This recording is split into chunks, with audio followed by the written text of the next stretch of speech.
welcome back to the second episode of our brand new live series, Artist Questions, brought to you by Exchange Art and Bonk Art Masters. I am Dan Curtis. I'm an artist and educator based in London in the UK. So, yes, this is the weekly live stream series where we meet every Wednesday to tackle one big question that contemporary artists are facing today in their professional practice. It's all about giving you confidence, new tools, new insights to help you continue on in your art career in the best way that you can.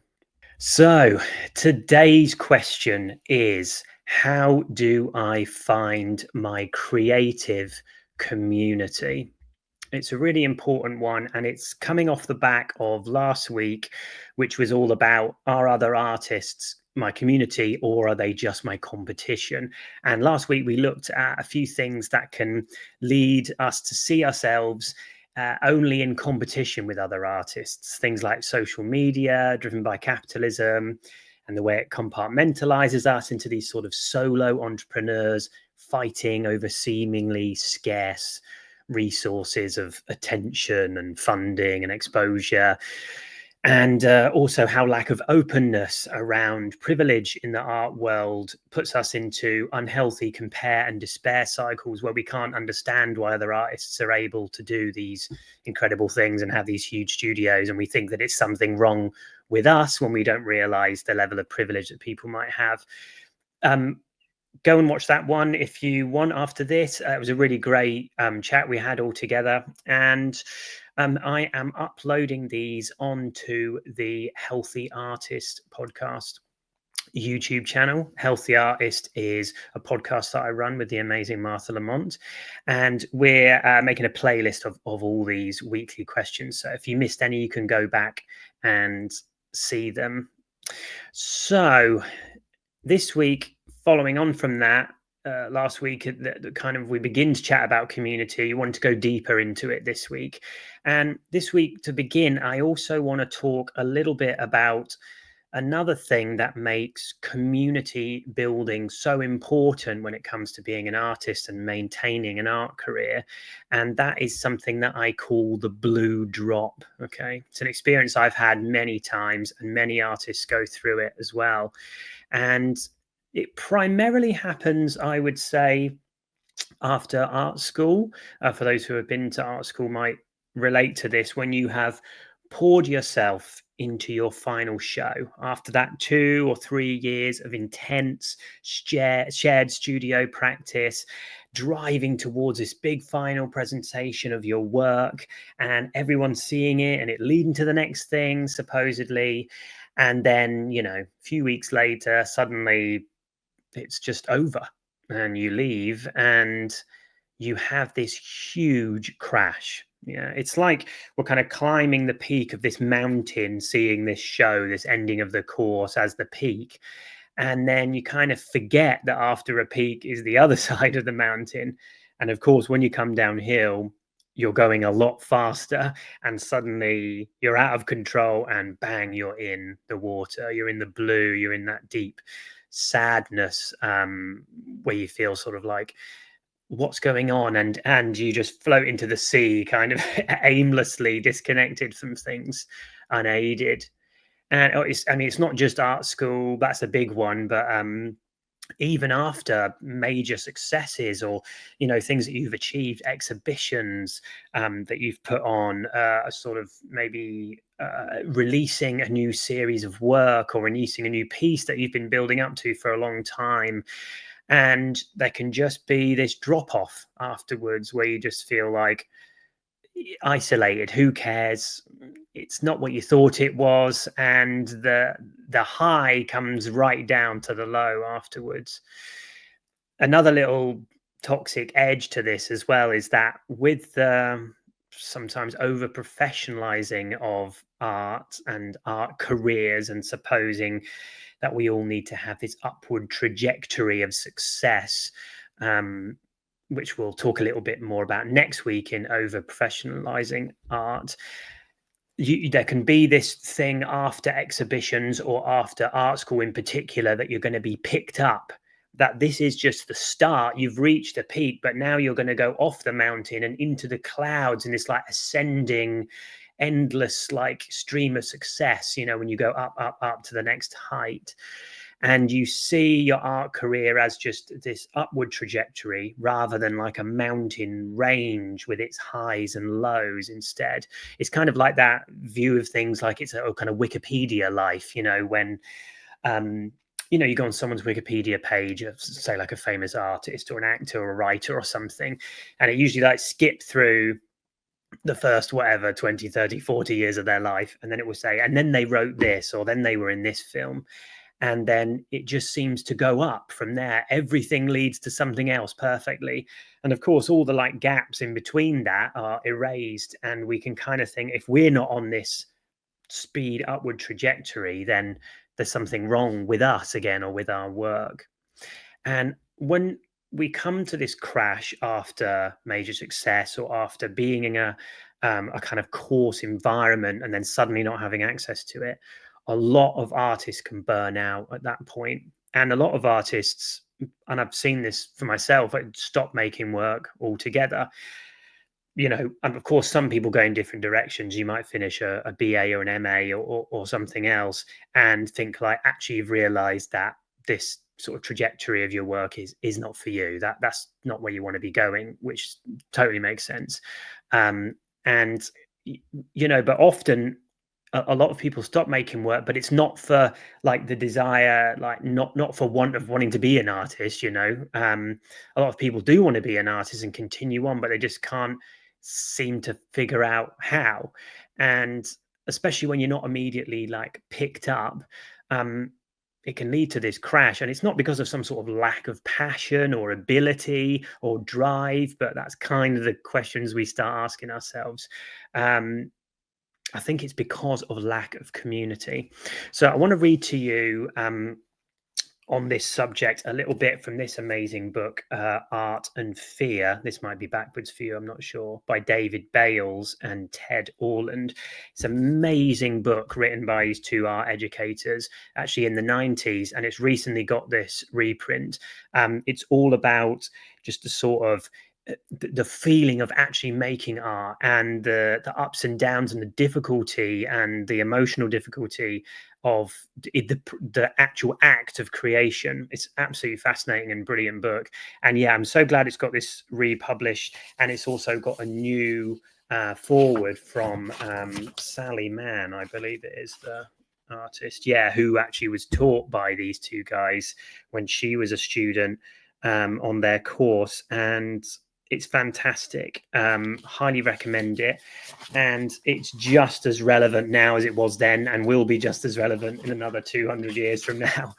But this is what I want to read you, is a little bit about this sort of art school vibe. But again, you can apply this to sort of any successes.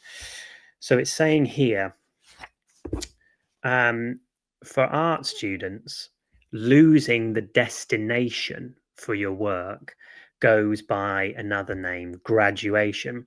Ask any student for how many before them was the graduate show the terminal show, when the critique is the only validated destination for work made during the first half decade of an artist's productive life. It's a small wonder that attrition rates spiral when that path stops. Now, this is interesting. If 98% of medical students were no longer practicing medicine 5 years after graduating, there would be a government investigation into it. Yet that proportion of art majors are routinely consigned to an early professional death.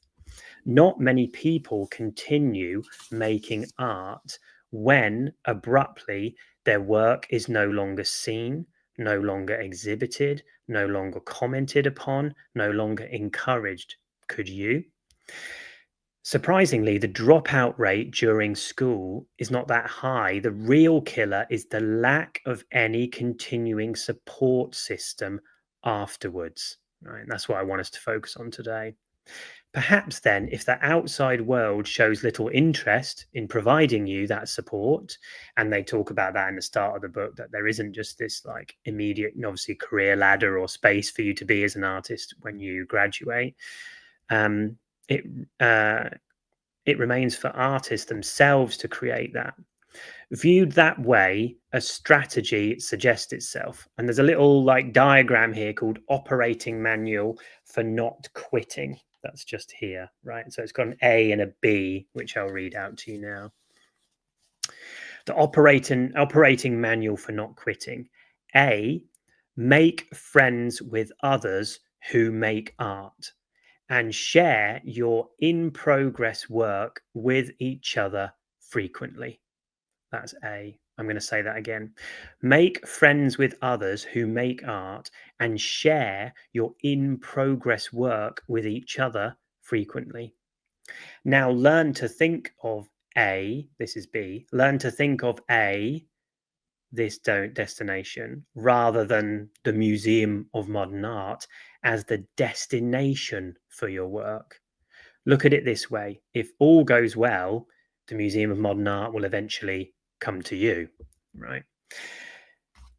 So, just to repeat that, which I just think is an incredible lesson, sharing in progress work with your direct artist community and seeing that as the destination for your art in your life is such a better way than seeing a solo show, a huge, important manifestation of your goals in the future as the destination.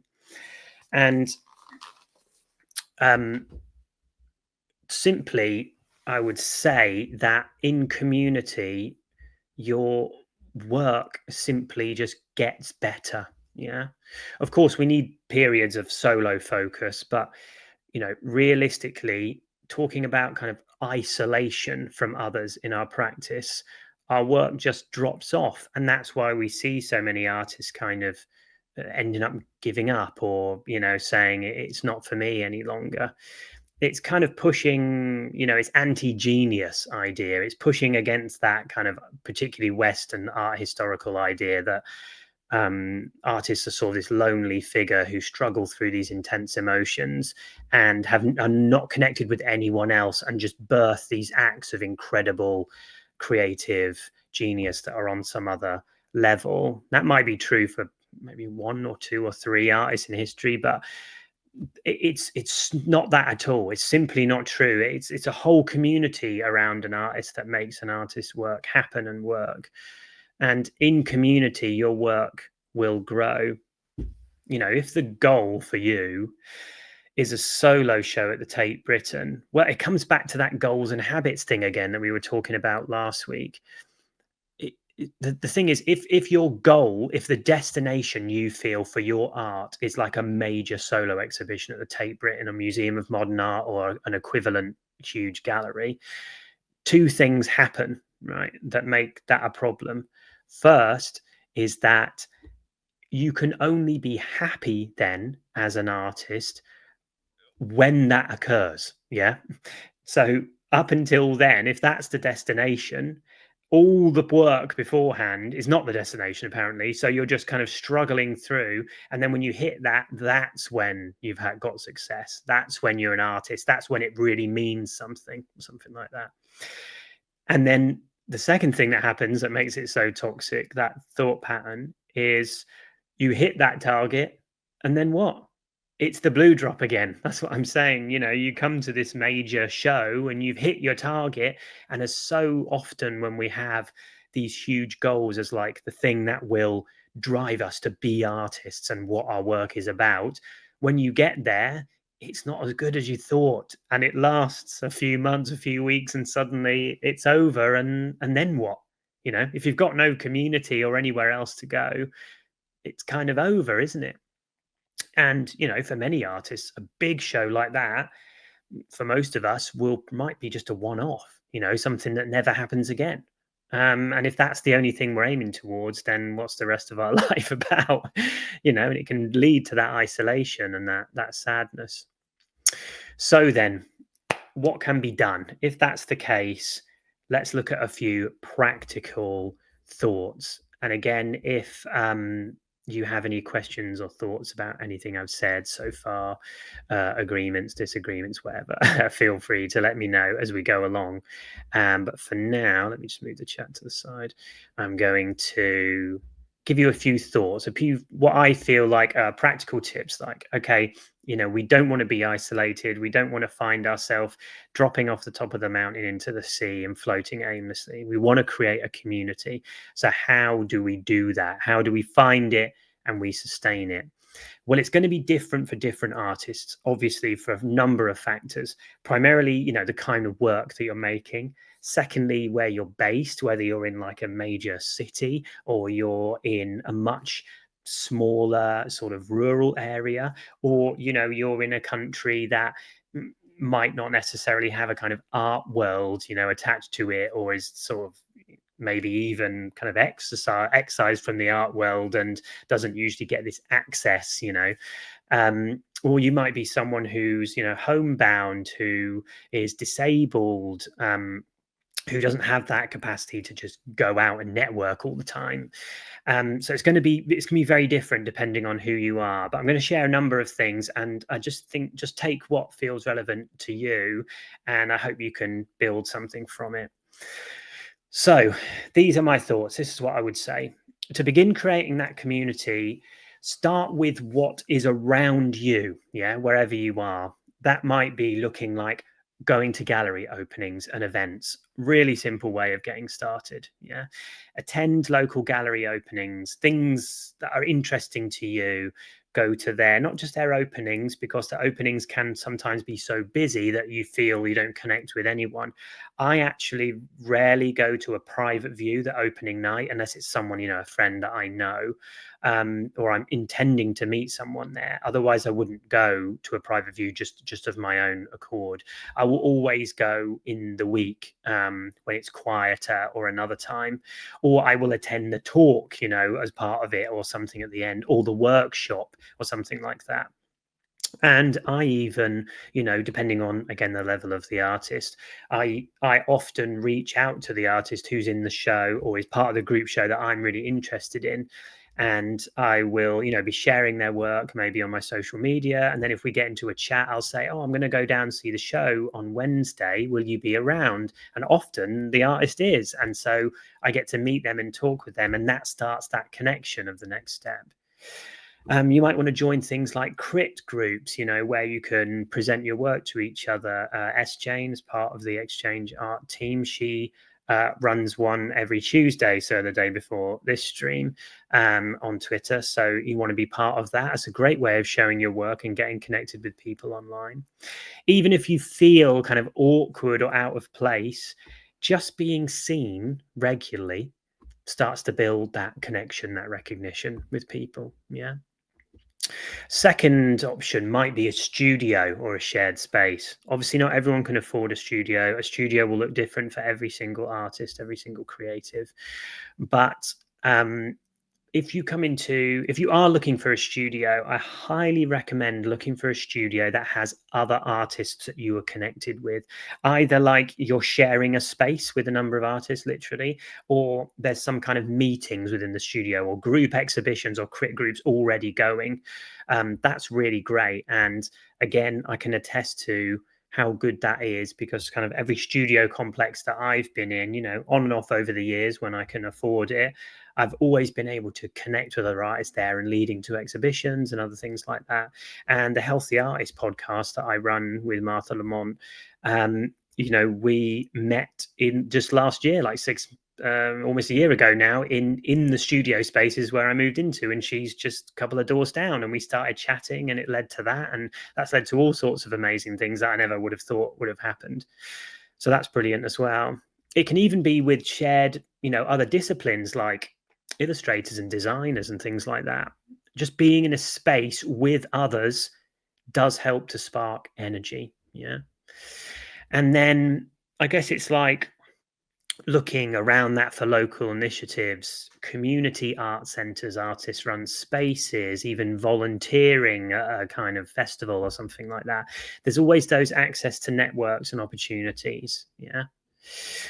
Um, so that's the beginning, looking at what's around you. So maybe for artists, again, who are homebound or more remote areas, online spaces can be really powerful, especially if approached with care, in the right space for you. Instagram, YouTube, Threads, Discord, Substacks. You can pick one platform, start connecting with other artists, and start sharing your work, your thoughts, your processes. But don't spread yourself too thin. I would look at somewhere where you really feel you're going to be able to say what you want to say and connect with other people as well. There's online crit groups as well, art accountability groups. These can happen through even things like Reddit or Patreon communities, Discord servers. It's just art focused forums that you can find online, or even just as simple as an Instagram DM group or a WhatsApp group. um you might want to think about sort of specific, say if you are someone homebound, a specific disability arts group like Disability Arts Online or Mutual Support on Instagram or Art Connect. There's a great gallery in the UK called Wysing Art Centre, and they have remote residencies.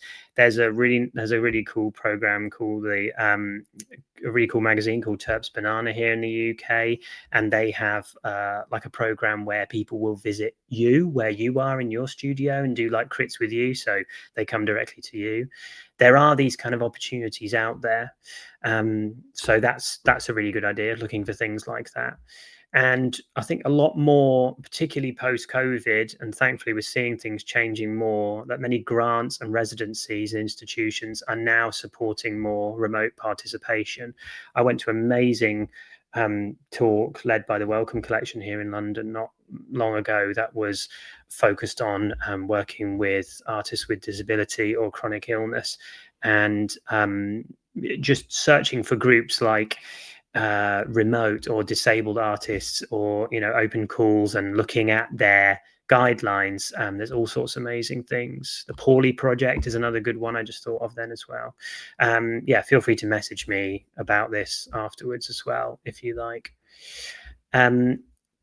So that's kind of what's around you. Yeah, that can be just the beginning of accessing things and going out and searching for things. Yeah, it doesn't have to be mega, it doesn't have to be big.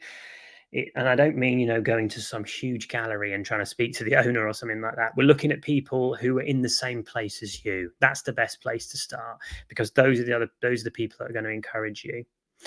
But you might not be finding the community that you are looking for. Let me have a sip of that Darjeeling Earl Grey. My accent becomes deeper and more British every time I sip tea, by the way. So just a bit of advice out there if you want to have the sultry British tones that I have. You might not be finding the community that you want and that you need. And it may be that you are the person that needs to pioneer it. Of course, this needs to be within your range and what you can do. But again, I can attest to the idea of starting things so often creates connection. A few examples from me: the Healthy Artist podcast. It's been great to start that because me and Martha were talking and saying, where are sort of the resources for artists who are just feeling like shit, who are struggling, who are dealing with doubt all the time? And we were like, I'm not really sure where we can find it. Well, let's just start it ourselves. And, we're not professional podcasters or anything like that. We've got our simple equipment, all of our multiple mics plugged into computers, and we just do it in Martha's, living room on the floor, and just being able to invite other artists into that, to say, hey, we don't know each other, but would you come and speak about your work? Would you come and speak about your experience? And the amount of connections we've made with other artists already, just in these first 10 episodes that we've released this year, has been amazing. And the people we've been able to interview, and then we bumped into them at other places, and it's fantastic. And that's all sort of online and everything like that. What's another example I was going to share with you? I can't think of it right now, but I'll come back to it in a minute. But starting things up, so starting a crit group, for example, and if, like it says in Art and Fear, if it's about sharing work in progress regularly, a crit group is a really good way of doing that. And this can be 3 to 5 people that you trust, yeah, meeting monthly in someone's studio, a cafe, a park after an exhibition, even over Zoom, yeah, to share each other your work. It's simply about showing up and talking about work. Might seem, a bit weird, might seem tough, but honestly, it will turn things around from you for you. And I'm not saying it has to be every week. This could be once a quarter, once a month, whatever. And sometimes that's enough just to drive the energy forward that you need. And again, if you see that as the destination for your practice primarily, then you, every time you meet and share your work with each other and gas each other up and start, inspiring each other to show more work and things like that, you're already in a place of success. And if the exhibitions come, brilliant. That's the bonus, if someone gets picked up or whatever else. And again, it puts us in community, not in competition, because we're supporting each other. It connected to that is if you are setting up something, use that as a place to collaborate with one another. Yeah, co-curate a show together. Make things happen between you if you are, meeting people whose work you respect or you're excited about. Consider just proposing doing a show together in a DIY space, a cafe, a community venue, a hireable gallery, online, whatever else. It doesn't need to be big. I remember when I was at um, university on my MA, a bunch of us did a show together just in the lockers, in these sort of abandoned lockers in the hallway of our university. And it was so much fun. Like, I hadn't thought about that kind of space before, and it got loads of interesting conversations. Someone who I went to uni with, she um, ran a gallery from her wallet in her bag called Wallet Gallery. When you open it up and there's a little plastic window, that was the gallery space, and people made sort of minimal artworks to fit inside that space, and it was so fucking great. And it just, people would come up and say, "Can I see the show?" And she has to pull it out, and it leads to conversations. It's brilliant, yeah. And it doesn't have to be.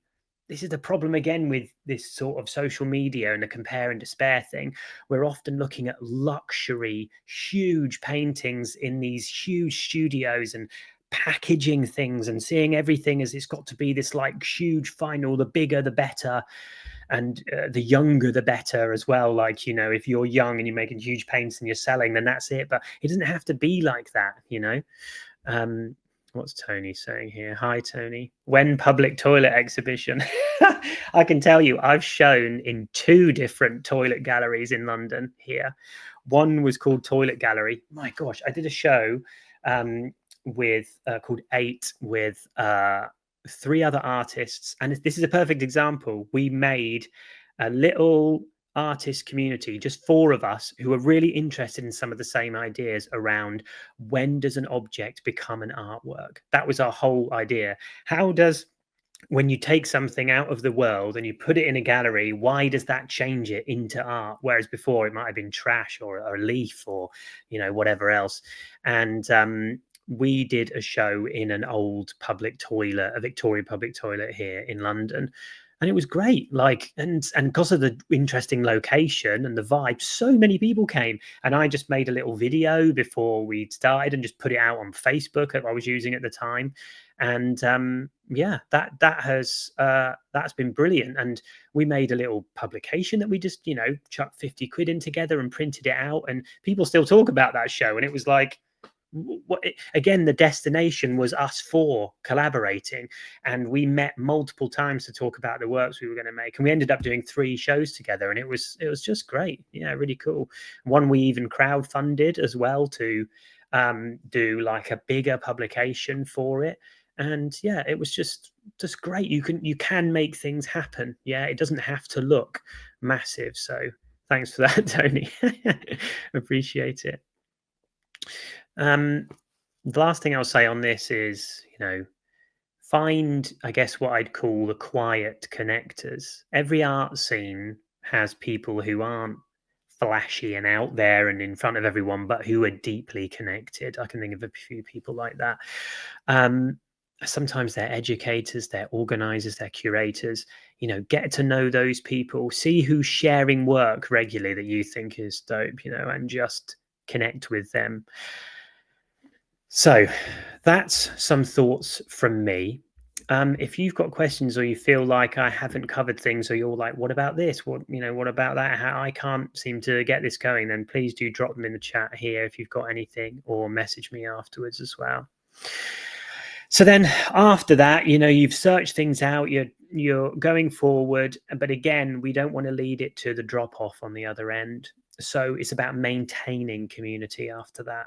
How do we do that? Well, I think on the start, it's about being consistent and not constant. Yeah. Even like I said, a quarterly check-in group, an annual project where a bunch of you get together and make a zine, or, run a small show somewhere. That is amazing, and that can sustain enough connections between you to make it happen. If you're a stay-at-home parent with 3 kids and that, you're not going to be expected to be going to private views every week or whatever. If you can make one thing happen every year in somewhere local to you, then that's brilliant. Or if you can, make something bigger, that's brilliant as well. And you never know, these little seeds lead to the next thing and the next thing and the next thing. And I think another really important thing as well when it comes to creating community is about celebrating others. And that's really pushing against the capitalist framework, which we were talking about last week, which is all about endless growth and endless success of your own kind. And you are solo and you are fighting against everyone else. When we celebrate each other, share work, promote, support our peers, generosity just breeds community naturally. And again, the amount of times just me retweeting, sharing on my Instagram story someone's work, writing about a show I've seen, it just brings up so much great connections. And it was one reason that I started another project called One Artist, One Artwork, where I interview simply one artist about one piece of their work, and I film the interview. And that's been amazing for me because I just really enjoy making these videos as the primary thing. And I feel like I've got, it's difficult, around raising a kid and everything else to make that work. But when I message an artist and I say, can I come and film this work? Because I think this work is fucking great that I saw at this show. The connection there is so good. And then celebrating it is brilliant. And it also puts me in a place where people hopefully see me and think, oh, this guy, seems to know what he's talking about. And that leads to all sorts of stuff. And then lastly, be open to emerging slowly, slow growth. Yeah, it takes time. Again, we don't want to get in that thing of, I'm graduating, I've done this show, so where's my 6 figures for these paintings? Where's my solo show at the Museum of Modern Art? Whatever. It doesn't always look big like that, big art scenes in big cities or something. They can be small and deeply meaningful. Yeah. And in fact, I've found that some of the most intimate things that I've done where I've been able to have those deep conversations with people are kind of the things that stick in my mind more than, you know, winning big opportunities or something like that, which often, are good in themselves, but then they burn out once they're done. It's that continual community. Okay, so that's all from me and from Art and Fear and a couple of other things I've shared with you there. Let's see if I've got any questions. I'll pull up the chat here so I can see it a bit easier. Okay, I got a question sent in earlier actually as well. David, he says, what exactly should I be looking for when it comes to an artist community? Because it seems like there's so many things and places to search for and people to meet. Yes, I guess that's a really good point. And also, if you are in like a sort of big city or, oh gosh, online, I mean, it's never ending, is it? on Instagram, I think that I found all the artists that I'm interested in, and the next day I found 5 other artists whose work is amazing, and it just keeps going and going, doesn't it? And you're in the thousands, following thousands of people. Um, I guess I got a really good bit of advice very early on, um, from a gallerist who used to run a gallery called the Bear in Deptford. That was a really good sort of gallery that bred community and did a lot of good events and talks. And she said that primarily start with getting to know people who make the same kind of things as you, sort of on that simple basis. I mean, you might not want to be trying to sort of get into this photography community that's near to you if you don't make photography or not that interested in it. Yeah, in terms of that, um think about the type of work you're making and the kind of conversations you're having, the things you're thinking about, and aim for connecting with those people. That also helps you to narrow down your focus in lots of areas, like things you want to apply for, like prizes and maybe courses, or whether that's a short little course, in a somewhere local, or a bigger sort of university course. You want to think about what the connections are, um, and not feeling like you have to be everywhere. And again, it only takes one or two sort of connections to begin that community or finding that space for yourself. And it might look like a studio, it might look like something else. So yeah, that's what I would say. Begin with that, just connecting with people online, if that's how you want to start, or in person, whose work is similar to you, and maybe you're at the same sort of level, your peers. And I got another question here as well from Lizzie. How can I make all my connections without money? Yes, good point. Um, yeah, God, I mean, you think about university as well at the moment, and I was only able to do my master's because I won a scholarship. In fact, I had saved up enough money. I basically made a PDF of like 100 different small collages that I'd made, and I sent them out to all friends and family and anyone I could send out to. This was years ago now. And I was like, I'm trying to get onto a master's course because I feel like this is the right thing, the right time. And I can't afford it. So can you buy my work so I can do it? And I managed to raise enough for the first term. And so I applied and paid that first installment. But after that, I had no idea what I was going to do. And thankfully I won this art scholarship. Well, in fact, no, I didn't win it at first. I applied but didn't win, and then I was like, oh damn, I don't know what I'm going to do then. And then I found that the first person for some reason couldn't accept it, and I was a second choice, so then I got it. So yeah, I didn't kill that person, by the way, or anything like that. I think it was all above board. I don't know. But yeah, university and things these days are so expensive, and not everyone has 2, 3, 4K to even for a short course to you know fork out. um I guess on one side it's looking for things like funding, applying for art prizes, things with money attached to them, that kind of thing.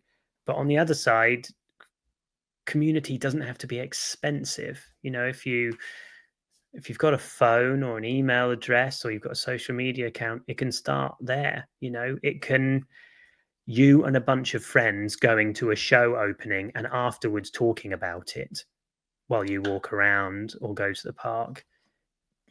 But that's possible, and that might have so much more impact than something that you've paid thousands of pounds to do. So it's all a balance, isn't it? But yeah, again, it doesn't have to look flashy and showy and big. Okay, friends, this has been wonderful.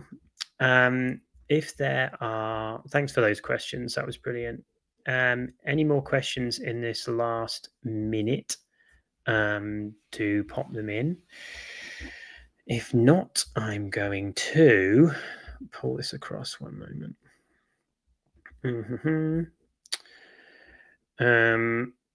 So, yes. Again, thank you to Exchange Art and Bonkart Masters for making all this possible. There is a really great set of live stream talks that are going on every week. The Open Critique, run by SJ on Tuesdays. That's the day before this. So sorry, we're late for it this week, but if you go on to her, if you go into the Exchange Art Twitter page, you'll be able to find out about all these. It's me on Wednesdays every week, Talking Trash on Wednesdays, which is a great live chat all about creative sort of cultural history, and really interesting. Grind and Growth is all about sort of maintaining like organizing your day, organizing yourself, how you can utilize what's around you. So very connected to what we're talking about today. Drawn to the Mic is artist interviews, really good. And State of the Art is all about sort of art market trends and other things going on in the sort of wider art world.